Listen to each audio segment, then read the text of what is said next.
Toujours plus d'actu sur BX1 +. Le gouvernement fédéral débloque 835 millions pour aider au redémarrage des secteurs fermés par la crise sanitaire. La TVA sur l'Horeca est ramenée à 6% pour une période qui va de mai à septembre.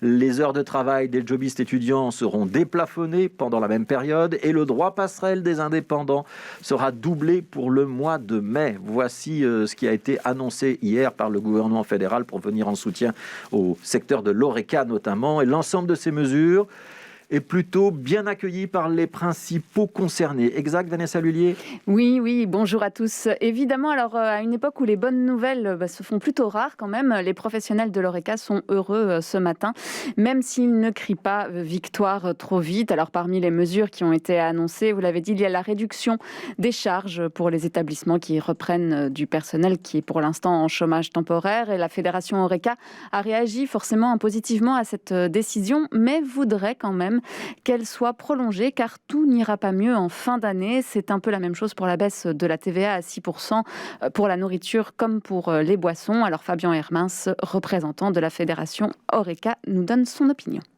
C'est une belle victoire, on a réussi à avoir 6%, mais la guerre n'est pas finie, hein. Le Covid continue, il y a 835 millions qui ont été mis sur la table. Attention, ce n'est pas pour tout le secteur de l'Horeca. Il y a d'autres secteurs qui vont pouvoir en bénéficier pour l'ONSS et d'autres choses. Effectivement, la TVA, c'est bien pour nous, mais ce n'est que jusqu'au 30 septembre. Donc, on a mis un sparadrap sur une hémorragie aujourd'hui. Le soutien doit continuer après le 30 septembre. Il ne doit pas s'arrêter au 30 septembre. Le Covid ne s'arrêtera pas le 30 septembre. On sait qu'il va continuer et que ça va mettre du temps. Et donc, il faut continuer à soutenir le secteur et à soutenir nos entrepreneurs. Sinon, à partir du mois d'octobre, et quand la TVA repartira normalement, bien l'hécatombe sociale va arriver puisque l'endettement de nos entrepreneurs est colossal. Alors pour le moment, le secteur craint que toutes ces mesures ne suffisent pas et en réalité, bien souvent, elles font écho à de vieilles revendications des indépendants et du secteur de l'Horeca en particulier. Ce n'est pas la première fois notamment qu'on baisse la TVA pour les aider. L'exonération des charges patronales ou en tout cas la réduction du coût du travail fait aussi partie des demandes. Et avec la crise, toutes les personnes déclarées à mi-temps se sont retrouvées dans des situations très précaires. Et puis cette aide de 385 millions d'euros, elle ne s'adresse pas uniquement au secteur de l'Horeca, puisqu'elle porte aussi sur les charges ou le nombre d'heures pour le travail des étudiants. Cependant, cela reste encore assez flou. Et pour Christophe Wambercy, secrétaire général pour Bruxelles du syndicat Neutre pour Indépendants, elle doit servir à tous les secteurs en difficulté.